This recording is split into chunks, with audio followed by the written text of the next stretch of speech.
Hello students, आज हम ठोस में अपूर्णता या दोष के बारे में पढ़ेंगे। तो हम जानते हैं कि अगर कोई क्रिस्टलीय ठोस के टेम्परेचर को हम 0 केल्विन रखते हैं यानी परम शून्य ताप रखते हैं तो क्रिस्टल की जो व्यवस्था होती है वो निश्चित होती है, यानी जो क्रिस्टल में घटक कण होंगे वो एक निश्चित व्यवस्था में अरेंज होंगे।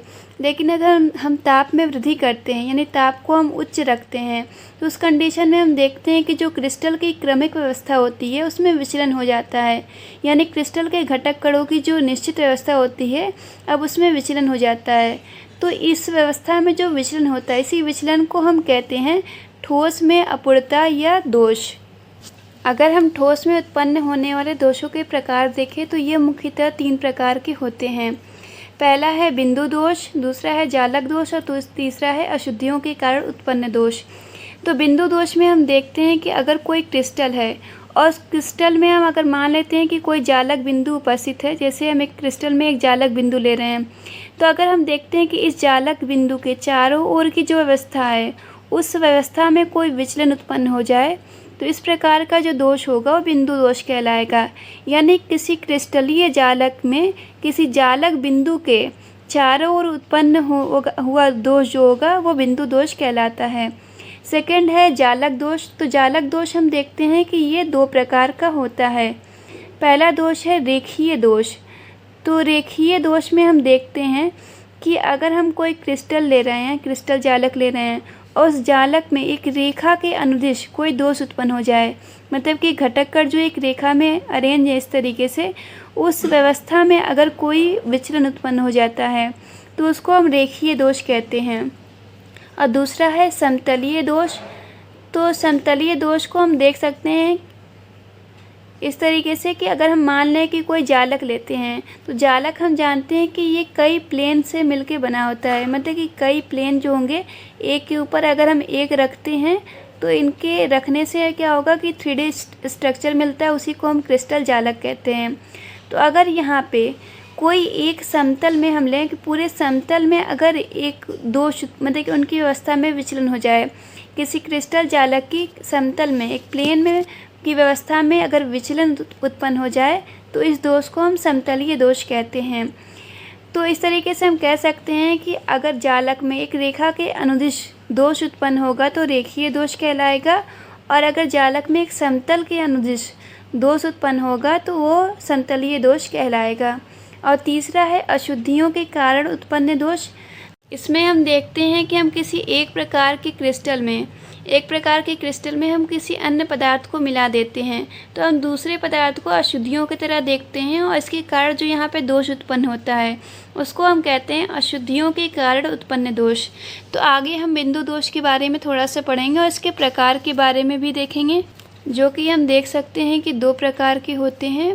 पहला है स्टैचियोमेट्रिक दोष और दूसरा है अस्टैचियोमेट्रिक दोष। बिंदु दोष के बारे में जैसा कि हमने पढ़ा है कि अगर हम कोई जालक लेते हैं, क्रिस्टल जालक, और उस क्रिस्टल जालक में जालक बिंदु के चारों ओर की व्यवस्था में अगर विचलन उत्पन्न हो जाता है, मतलब अगर पूरे जालक में हम कोई एक बिंदु ले रहे हैं और इस बिंदु के चारों ओर की व्यवस्था में विचलन हो जाए तो इस प्रकार का विचलन ही कहलाता है बिंदु दोष। तो बिंदु दोष हमने देखा कि 2 प्रकार के हैं, स्टैचियोमेट्रिक और अस्टैचियोमेट्रिक। तो हम देखते हैं कि जो बिंदु दोष होते हैं ये आयनिक क्रिस्टल में उत्पन्न होते हैं, यानी स्टैचियोमेट्रिक दोष भी जो होगा वो भी आयनिक क्रिस्टल में ही उत्पन्न होगा। तो ये आयनिक क्रिस्टल में उत्पन्न होते हैं। और इसके अलावा हम देखते हैं कि जो स्टैचियोमेट्रिक दोष होता है इसका एक अन्य नाम भी है, उसको हम कहते हैं आंतरिक दोष। स्टैचियोमेट्रिक दोष में हम देखते हैं कि जो क्रिस्टल की स्टैचियोमेट्री होती है, मतलब कि इस दोष में हम देखते हैं कि जो क्रिस्टल की स्टैचियोमेट्री ये चेंज नहीं होती है।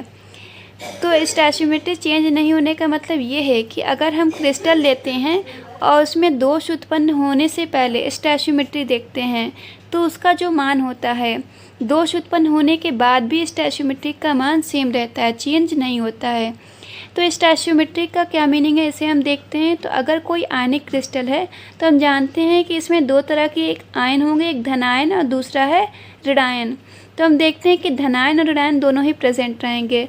तो अगर हम क्रिस्टल में देखें कि धनायनों की संख्या कितनी है और ऋणायनों की संख्या कितनी है। तो उन संख्याओं का अगर अनुपात लेते हैं, यानी अगर धनायन का और ऋणायन का इन दोनों का अनुपात लेंगे तो ये जो अनुपात आता है, इस अनुपात को ही हम कहते हैं स्टैचोमेट्री। यानी कि अगर हम क्रिस्टल में देखते हैं कि धनायन ऋणायनों की संख्या कितनी है, उसका अनुपात निकालते हैं और फिर दोष उत्पन्न होने के बाद इनका अनुपात निकालते हैं, तो दोनों ही केस में हम देखते हैं कि इसका जो मान होता है वो सेम आता है, यानी चेंज नहीं होता है। तो हम कहते हैं कि उसकी स्टैचोमेट्री जो हुई है वो परिवर्तित नहीं हुई है या अपरिवर्तित है, और इस तरह के दोष को हम कहेंगे स्टैचोमेट्रिक दोष। तो परिभाषा के रूप में इसे हम इस तरीके से कह सकते हैं कि अगर क्रिस्टल में उत्पन्न हुए दोष के कारण क्रिस्टल की स्टैचोमेट्री अपरिवर्तित रहती है, तो इस प्रकार के दोष को स्टैचोमेट्रिक दोष कहते हैं। इसी प्रकार हम सेकंड देख सकते हैं अस्टैचोमेट्रिक दोष।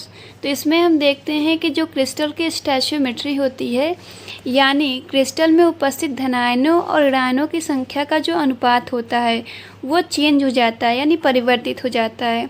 तो अस्टैचोमेट्रिक दोष को हम इस तरीके से परिभाषित कर सकते हैं कि अगर क्रिस्टल में उत्पन्न हुआ दोष तंत्र की स्टैचोमेट्री को परिवर्तित कर देता है, तो इस प्रकार के दोष को अस्टैचोमेट्रिक दोष कहते हैं।